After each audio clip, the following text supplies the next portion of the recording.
Graça e paz, amado amigo, querido irmão.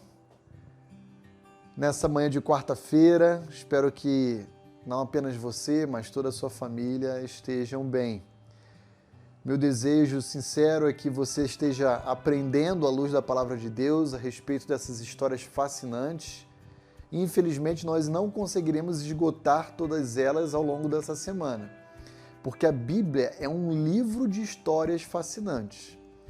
Mas hoje eu queria me debruçar sobre um episódio que eu gostaria muito de ter vivido aqueles dias para ter presenciado aquela ação sobrenatural de Deus naquele instante. E eu me refiro à primeira multiplicação de pães e peixes que se dá no Evangelho de João, capítulo 6, a partir do verso 5 em diante.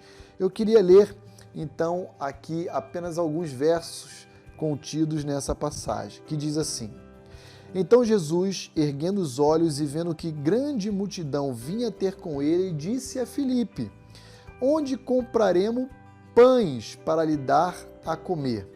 Mas dizia isto para o experimentar, porque ele bem sabia o que estava para fazer.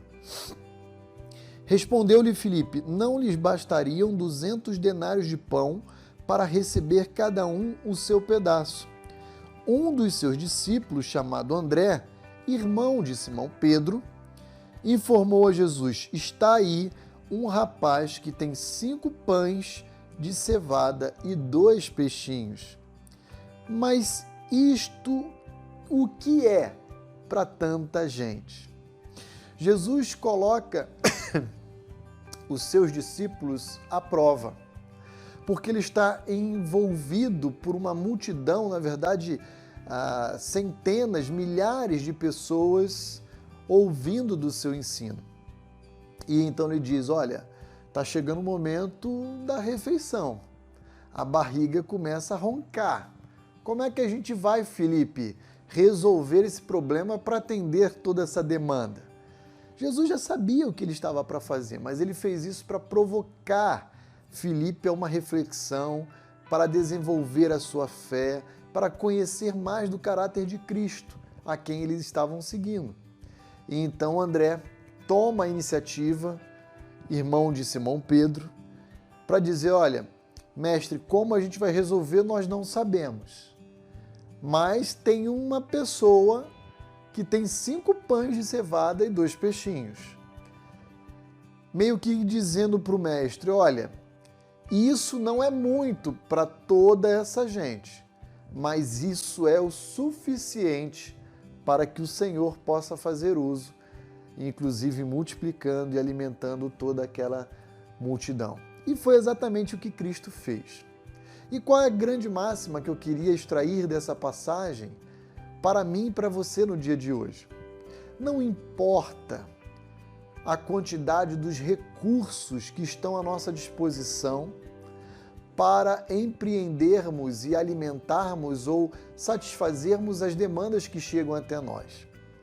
O que importa é o Deus a quem nós servimos e o que Ele é capaz de fazer com o pouco recurso que nós temos à nossa disposição. Às vezes, os nossos recursos não têm a ver com dinheiro ou com estrutura. Às vezes, o nosso recurso se restringe apenas à oração. Mas Deus é suficientemente capaz de fazer abundar, a partir do pouco que possuímos, tudo aquilo que necessitamos para satisfazer as demandas que chegam até nós. Às vezes, o seu recurso é bem escasso, mas Deus é capaz de multiplicar do pouco para atender o muito. Não importa se é pouco, o que importa é o que fazemos com aquilo que temos, seja muito, seja pouco. Como temos sido mordomos, administradores dos bens que Deus tem confiado a mim e a você. Essa é uma história fascinante. Eu fico imaginando aquela multidão se alimentando a partir de 5 pães de cevada e 2 peixinhos, e ainda cestos e mais cestos sobrando, depois de toda a multidão ter sido alimentada. Que incrível, que história extraordinária, fascinante. E o meu desejo é que você possa usar o pouco recurso que você possui à disposição da causa do Evangelho, do reino de Deus, e apropriar-se do resultado daquilo que Deus é capaz de fazer por intermédio da minha vida e da sua vida. Que Deus abençoe o seu dia.